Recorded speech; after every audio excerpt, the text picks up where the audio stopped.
Want to go far in business and in life? You can't do it alone. The secret is expanding your network of personal relationships, building friendships, connecting on an intimate level, away from the office, over a coffee or cocktail. Welcome to All In with the real Nate Payo. The show that asks what happens when you go all in and leverage the power of your network of personal relationships.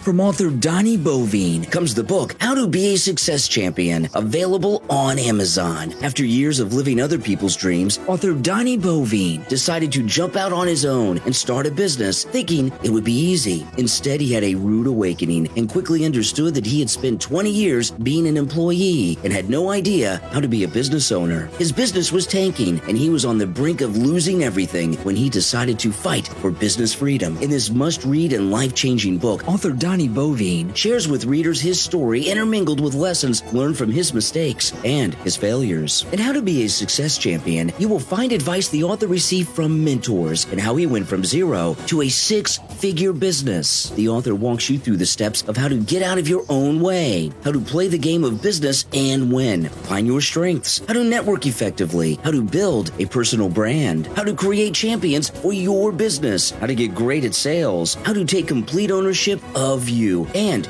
your business. How to Be a Success Champion from author Donnie Bovine, available on Amazon in both Kindle and paperback editions. Order your copy right now. It makes a great book for corporate events too. How to Be a Success Champion from author Donnie Bovine, available on Amazon. Hello, welcome to the All In podcast with Nate Payo. Of course, I am your host, Nate Payo. Today, I'm joined with Adam Mendler, the CEO of the Velos Group, where he co-founded and oversees ventures across a wide variety of industries. Beverly Hills Chairs, the leading seller of refurbished Herman Miller, I can't pronounce the word, Aeron.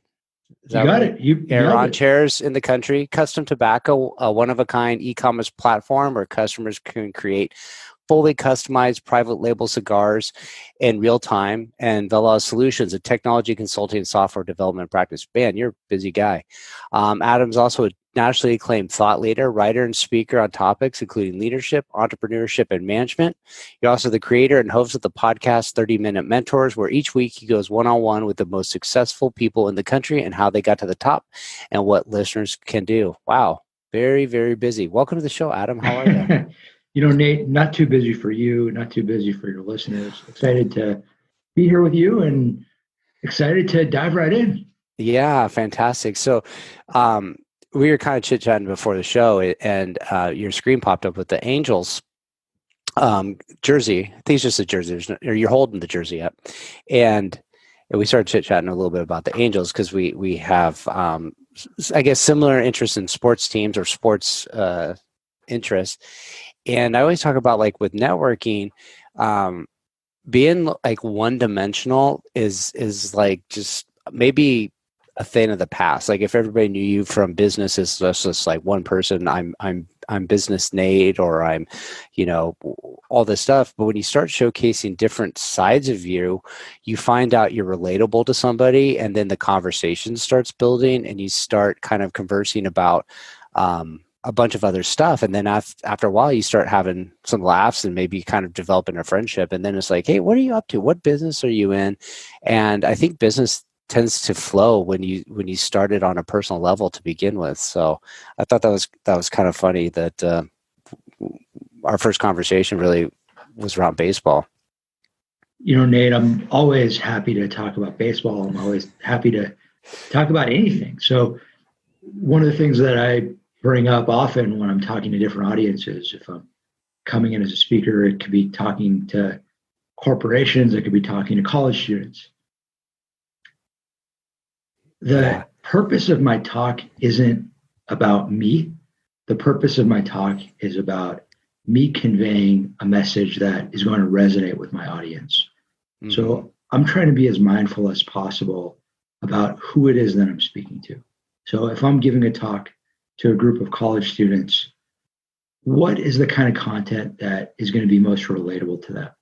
And not just college students, but if I'm giving a talk to a group of undergraduate business students, they're probably going to be interested in something a little bit different than if I'm giving a talk to kids in a student group that's focused more on, let's say, public speaking, or let's say focused more on some kind of hobby or special interest. So what I am always thinking about is, what is my audience? It's no different when you're meeting a new person, when you're cultivating a brand new relationship. You should always focus on the person that you're developing that relationship with. Nate, something that we spoke about off the air is, there's nothing I'd rather talk about than baseball. There's nothing I'd rather spend my time doing than talking Angels baseball. You and I could talk about the Angels for the next 30 minutes, and I would be so happy. I would walk away and say, man, that was the best 30 minutes of my day, talking about Trout and Shohei and David Fletcher. You and I could literally do a podcast, 30 minutes just on David Fletcher. There you go. And that would be amazing for me. But would that be amazing for your listeners? Would they really enjoy that? So when you meet someone new, don't bring up the topic that is most interesting to you. Bring up the topic that's going to be most interesting to them. Mm-hmm. Play ball on their turf. Play ball on their terms. If you can do that, you're going to be successful.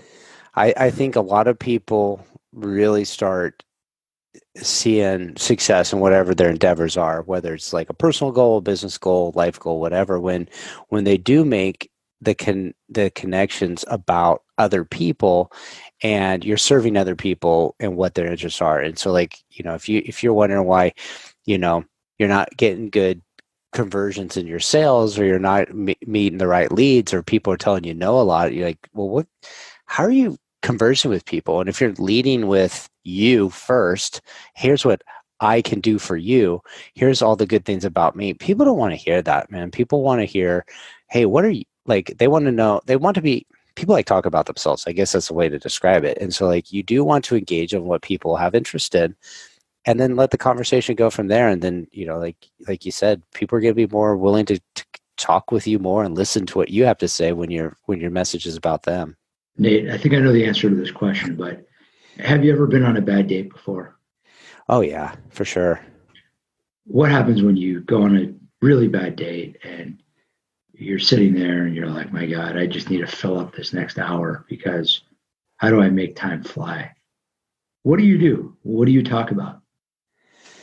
Gosh, I don't know. It's been a while since I've been on a date, let alone a bad one. But I guess you try to make some small talk, and you try to get them, saying more than just one word. Because you talk about them. You ask about them, because at the end of the day, people like talking about themselves. People like talking about the stuff that they're interested in.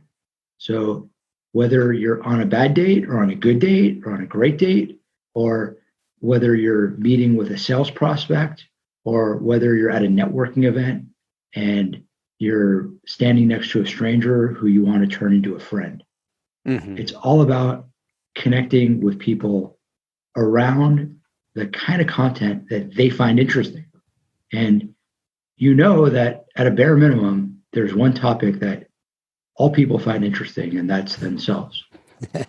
There you go. The keys to success delivered in one sentence. So you're involved with a ton of different stuff, and they're like such a wide variety of interests, from refurbished high-end furniture to cigars to software and technology, and doing a podcast. Like, what's been your why behind getting into some of these various ventures, and how did you kind of like get plugged into them as well? I mean, they're all kind of very nichey that you don't, not very many people wake up in the cigar business. A lot of times you're born into it, or you have like a distinct passion and to go pursue it and find out more. Yeah, I didn't wake up at age 12 and say, I really want to sell office chairs. That wasn't my dream as a kid. But I think it's important as an entrepreneur to be open to opportunity, to be open minded, and not to be predispositioned to where life takes you. Mm-hmm. Write down your plans in pencil. Don't use red ink because there's a good chance you're going to need an eraser. And my experience has really demonstrated that if you do something well, that could lead to another opportunity, and that could lead to another opportunity. And the journey for me started way back in the day and has taken a lot of twists and turns. My entrepreneurial journey started back in 2012. Mm-hmm. I started the Velos Group with my brother. We started a parent company with a bunch of ideas in mind. We wound up starting Beverly Hills Chairs first. Beverly Hills Chairs, for listeners who are not familiar with it, is the leading seller in the country of refurbished brand name chairs. So the Herman Miller Aeron chair, the Herman Miller Mira chair, the Steelcase Leap chair, these are all chairs that retail for over $1,000. And we sell them to customers for more than 50% off. They look like brand new chairs. They're aesthetically and functionally like brand new chairs. And we give a lifetime warranty. That's a business that we've turned into this national company. And it's been an interesting and amazing journey. Our cigar company, Custom Tobacco, if you go to customtobacco.com, you can create your own fully customized private label cigars in real time. Everything's customized: the shape, the size, the blend, the wrapper, filler, flavor. They're premium. We source them from the Dominican Republic and Nicaragua. So if you're having a bachelor party, or if it's a wedding or a corporate event or a golf tournament, you can have your own private label. And no, Nate, I am not a passionate cigar guy. That was not a passion of mine. But my brother is a passionate cigar guy. He lives and breathes cigars. And I've always been passionate about marketing and branding. And it was really the marriage of my brother's passion for cigars and my passion for branding, and the ability to give people the opportunity to create their own brand, extend their own brand, to do it on a product in a unique way. With I think office furniture. Oh, I'm sorry. I was just going to kind of comment on both of those. I mean, what they are is they're like super niche industries, but the people that are plugged into them that are going to go and want to spend $1,000 on an office chair or buy a custom label, private label cigar, they're also very, very passionate about what they're doing and their interest in it. And like, you know, you're marketing to them, you're having conversations, and it's just, I think it's just, you deal with people that just have a level of excitement around that idea that makes it probably a bit more fun and interesting to go to work every day. With office chairs, so with cigars, what's interesting is the cigar culture. And Nate, I'm not a cigar smoker. I've actually never smoked a cigar before in my life. My brother has more than made up for that fact. But so I'm not the product guy in that business, but my brother is. And with cigars, everyone knows that there's this very clear cigar culture. People love it and live it and whatnot.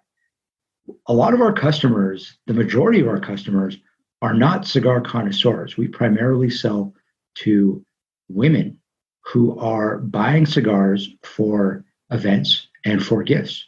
We're selling to a lot of event planners, and we're selling to a lot of individuals who are trying to find the right gift for the man in their life. It could be their boyfriend, their boss, their father, their uncle, whoever it is. And I mean, I don't really like to stereotype. I don't like to generalize.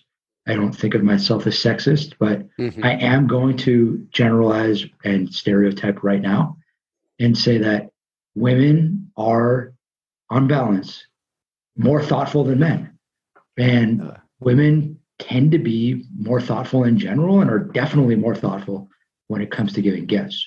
So while we do have a lot of guys who come onto the site and say, oh, this is an awesome gift for my buddy, tends to be women who put in the time and energy and care for finding that right gift, whether it's a present for a loved one or whether it's the right way to boost the event that they're running. With Yeah. Beverly Hills Chairs, what's really cool about that business is you hit the nail on the head. People are so passionate about finding the right chair. When I was working in corporate America, I sat on Herman Miller Aeron chairs and didn't even know it. My first job, I worked for a hedge fund and their whole office was outfitted with Aerons. I didn't know what an Aeron was. I then worked for an investment bank and the whole place had Aeron chairs. I still didn't know what an Aeron was. When we started this business and we started selling chairs to all different kinds of companies, to not only financial services firms, but tech companies, entertainment companies, professional services firms. We've actually sold chairs to the US Senate. We've sold chairs to West Point. I don't know if this podcast is streaming on Spotify, but we've sold chairs to Spotify. And what's awesome is people who buy ergonomic chairs are so into it. And it's a lifestyle move. Mm-hmm. You're doing it for your health. You're doing it for your productivity. You're doing it for everything, personally, professionally. It's Nate, you nailed it, man. Yeah. So that kind of like, well, I'm surprised, but not surprised. Like if you would have said who buys the most cigars, I would have said it's the dudes. But when you said it was the women, I was like, you know what? That does make a ton of sense. And it kind of, I think back to like a story. You said women are like a lot more insightful into the planning and stuff goes in. It reminds me of this story, and this might not even be related at all to what you just said, but the Disneyland resort hotel was they had like 3 or 4 resorts in Florida that were getting booked up all the time, but one of them wasn't, and it was really struggling to get reservations and do the occupancy that the other hotels were doing, and they were struggling for the life of them to figure out like, why is this not working? Why is this one like just not as popular as the others? And I think they had like a brainstorming with a lot of their staff, and somebody raised their hand and they said, here's your problem. And they were the person that takes the orders of where to book. And when they're describing the hotel, they're the ones that knew, like, okay, people are picking these 3, but not that one. And they said, here's the thing. It's the women that call and book the rooms. They book the hotel, they book the stay. And all through these other 3 had like names, like whatever, who knows what they were. But the one that wasn't doing was called like the Disneyland Golf Resort or Golf End Resort, something like that. And they said the women automatically think, oh, golf trip. Nope, this is family trip. We're not staying at the golf one, or the husband's going to be out on the golf course all day long. And so they like just realized that they just had to like identify who is making that decision. Interesting. And I think the women they have a lot more insight. Guys like, I don't know, like who cares? It's a hotel, but the women are like, hey, this is portraying a vision of how I want my vacation to be, and it's I don't know, like you said, it's probably a bit generalization, but I just thought it was kind of like an interesting similar experience. The kind of not all women are thoughtful. Not all women are thoughtful. Not all men aren't thoughtful. But as a general rule, yeah, women tend to be. So this interesting path your life and your career has taken, it leads me to my next question, which is this idea of luck and whether you believe people are lucky or unlucky, and your thoughts around luck. I do believe in the concept of luck. I think it's hard to look around and not correlate success with luck. There are many factors that go into success, And I think luck is one of them. I think that hard work plays a huge role. I think that you can't dismiss how important so much of each input is. But a big input is luck. We have to make our own luck, but we do have to recognize that when luck comes our way, let's not pretend like it didn't come. Mm-hmm. Yeah, there's a lot to be said about creating your own luck. And part of creating your luck is being aware, I think, of opportunities and being open to them. Like let's use the baseball analogy with Ted Williams. And Ted Williams is what, the last guy that hit over 400, 406, yeah, 406. And you say, oh, well, he's maybe a lucky hitter or he got better pitches and stuff like that. But what he talked about was the reason why he had so many hits was because he only swung at the pitches that he was more likely to have a successful outcome. So if it was pitches that were clearly stuff he wasn't going to, get a hit on, like the position of where it came, low, high, outside, inside, the speed, the slider, the curve, whatever, all these things, like he limited his pitches to what he'd swing at. It was only if it was these type of pitches. And so I think that's a lot to do with luck, is you start putting yourself in positions where the positive outcomes are more likely to occur. So then you're creating your own luck, but you're also aware of when those opportunities present themselves, you take a swing at them, but you don't swing at the ones that aren't out there. You're not swinging at open air. So then your chances for luck definitely improves. And then people look at you like, oh, the guy got lucky, but there's luck and there's created luck and there's, hard work and effort and taking advantage of the situations when they present themselves and making the best of them too. Really interesting example, talking about Ted Williams and staying on the theme of baseball. It's really hard to become a Major League Baseball player and to do it by purely being lucky. Mm-hmm. I can't think of a single Major League player in today's game who's there because of nepotism, who's there because of anything other than performance. Mm-hmm. To become a player at that level, to make it to the show, you've got to be really good.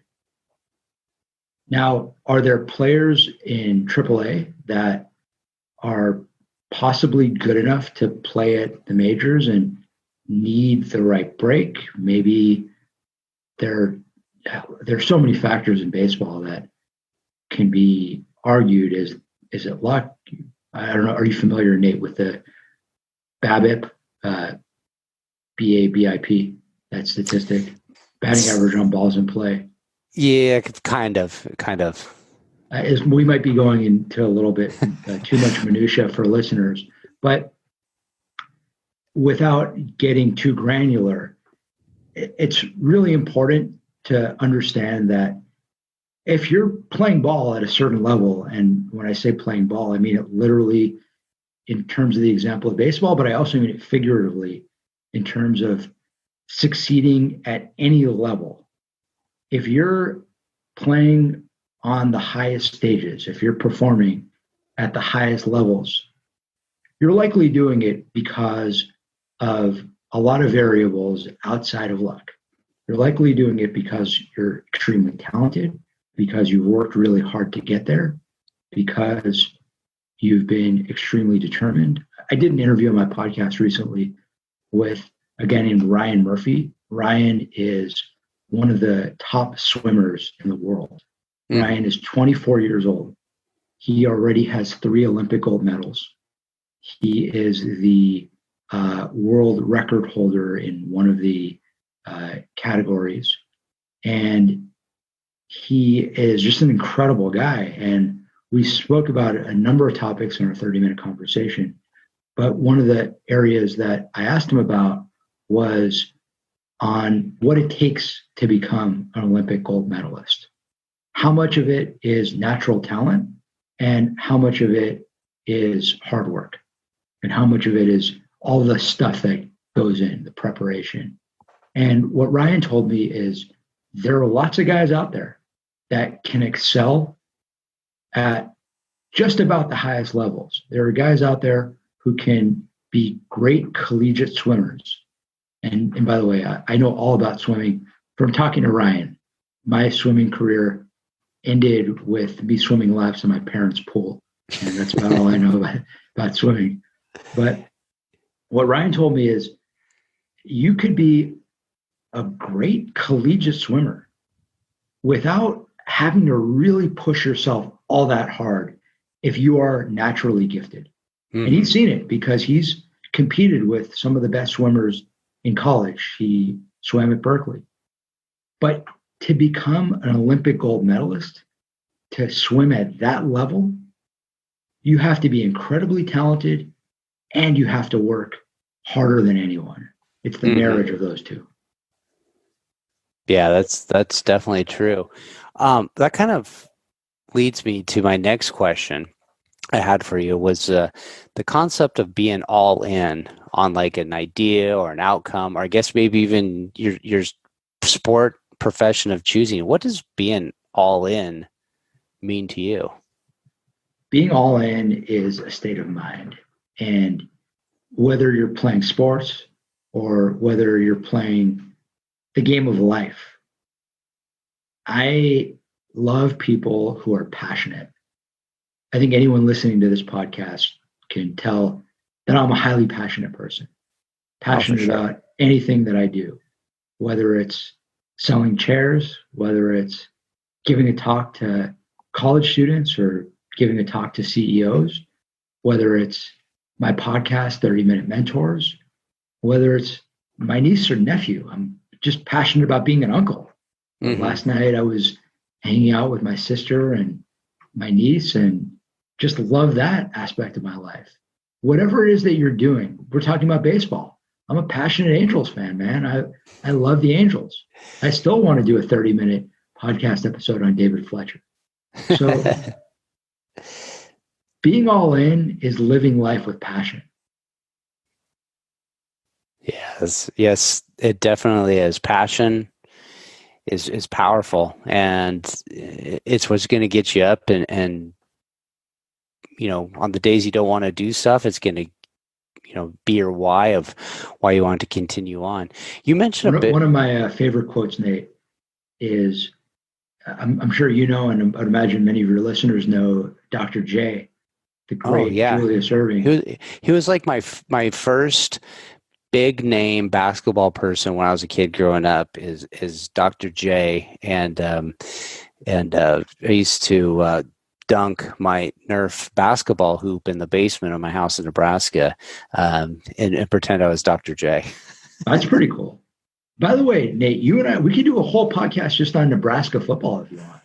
We could talk about Tom Osborne, and we could talk about Frost, and we could talk about Darren Erstad, maybe the greatest Husker of all time. Oh, I don't know. He's got a bit of a bad reputation for briefly for missing a field goal where he could have won one of the first national championships in the '90s. But he was an Angel, man. Darren Erstad. He was, and he was the last out in the 2002 World Series. Redemption. Number 1 pick in the draft. Talk about intensity. Talk about being all in. Darren Erstad, man. Anyone from Nebraska. I don't know how many of your listeners are Nebraskans, and any Nebraskan who I know is a super passionate person. Nebraskans are all in, man. And Darren Erstad is as passionate a guy as there is. I don't know Darren Erstad personally, maybe one day, but Darren Erstad exudes passion. Yeah. Yes, for sure. So you had mentioned briefly that you had a podcast, 30-Minute Mentors. I want to make sure we talk about that. You must get exposed to just a ton of brilliant ideas of people that either are operating at high levels or they're coaching, mentoring others to operate at high levels, or at one point been, you know, at the top of their game. Like, how is the 30-Minute Mentors been as an influence on you? It's been awesome. It's just great. How can it not be? I'm I have the ability to connect with all these incredible leaders. And what I try to do is take that experience and share it with my listeners, share it with as broad an audience as possible. Every episode that I'm experiencing for myself as the interviewer, I'm learning a lot. I'm taking things back to my life that can help me improve, that can help me become a better leader. And I know that anyone listening to any episode can walk away with at least a couple of things in that 30-minute interview, hopefully more. But if you could walk away with 2 or 3 things that you could apply to your life to become more successful, that's a huge win. So that's what I love doing. I'm passionate about leadership. I'm passionate about mentorship. And my goal is to bring the best network of mentors possible, accessible to listeners for 30-minute increments once a week. Founders and CEOs of household name companies, celebrities and athletes, generals and admirals. And it's just been a ton of fun.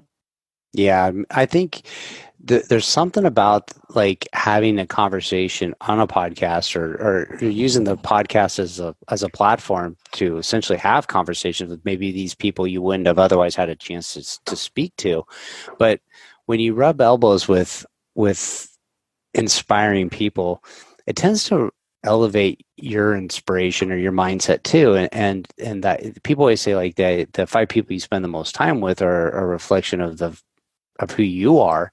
And raising your level of people you're around also tends to improve how you view life too. So just I think your constant exposure to people of this level probably improves your passion, but I also think it probably flips it around a bit too. Like passion attracts passion as well, and you've clearly shown a lot of passion for a lot of topics and subjects, and lived an exciting and interesting life. And I'm sure that rubs off right back around those people too, that they go, hey man, I had a fantastic conversation with this podcast guest or host, and man, I love it. So very Thanks, cool. Man. Yeah, it's great. It's just a ton of fun.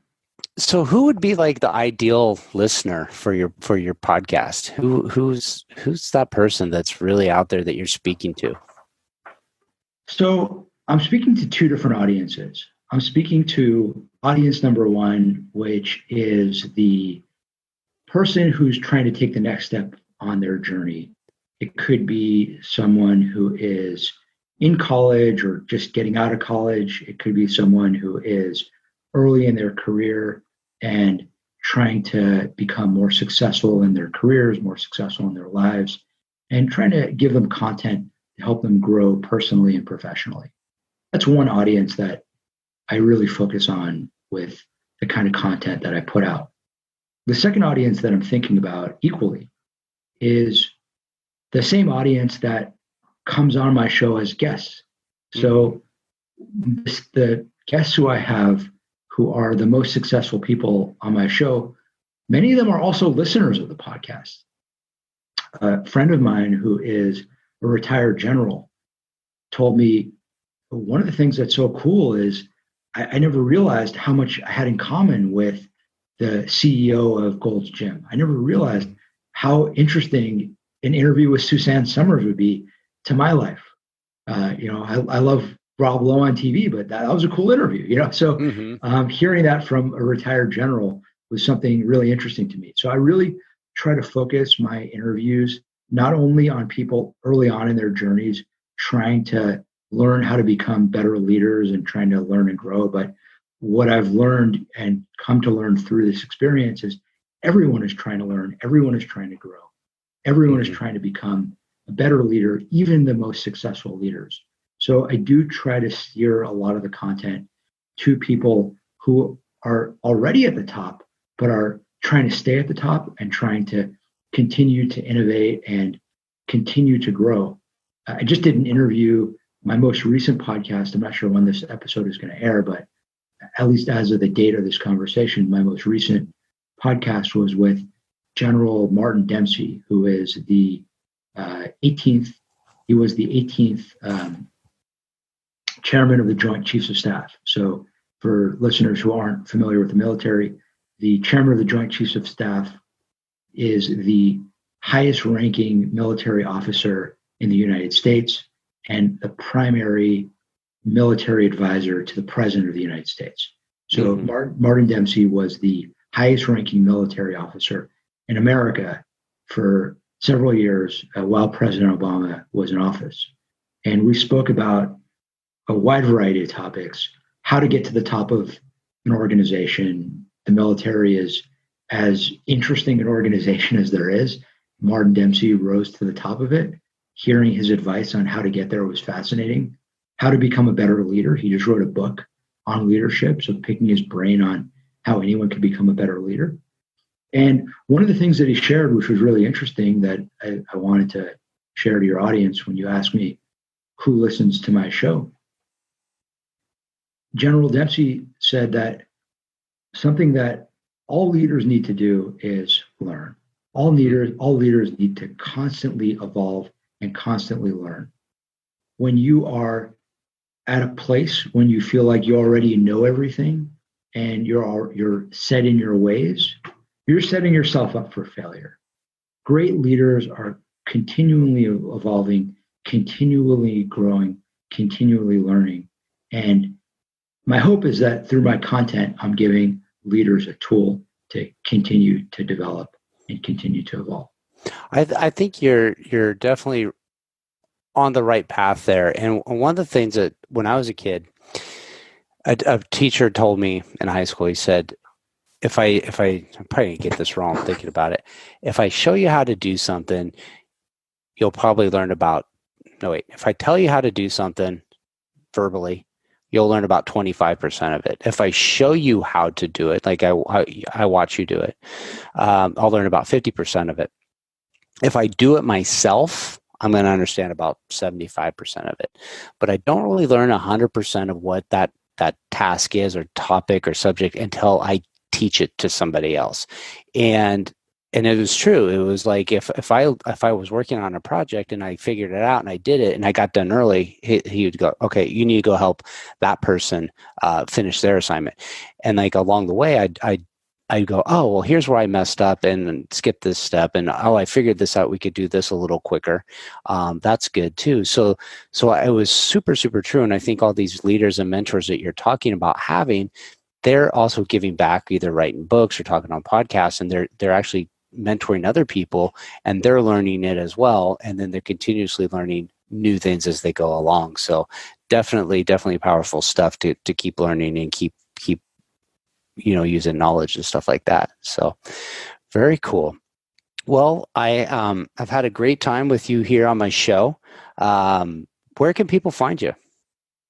I try to make it as easy as possible for anyone interested. It's my name. So you can go to adammendler.com. You can find me on social media at Adam Mendler. You can find me on Instagram at Adam Mendler. You can find me on Twitter at Adam Mendler. You can connect with me through my podcast at 30minutementors.com. The name of the show is 30 Minute Mentors, all spelled out. So just punch in 30minutementors.com or go to whatever your favorite podcasting app is, whatever app you're listening to this podcast on, and type out 30 Minute Mentors, and hope you become a listener and a subscriber. And Nate, really enjoyed this conversation. Thanks again for having me on. I did too. So please go out there, support Adam, download his podcast. I think you're going to learn a lot. And, if you have interest in all these cigars, nice chairs, Angels baseball, hit him up, connect with him, and, listen and learn. It's got great stuff. Pleasure having you on the show. Really enjoyed our conversation. Thanks, Nate. This was great. Really enjoyed it. All right. Thank you. Make sure to visit our website, therealnatepeo.com, where you can subscribe to the show on iTunes, so you'll never miss an episode of All In. While you're at it, if you found value, we'd appreciate a rating on iTunes, or if simply tell 2 friends about the show. Looking to connect? You can find Nate Peo on LinkedIn or Instagram.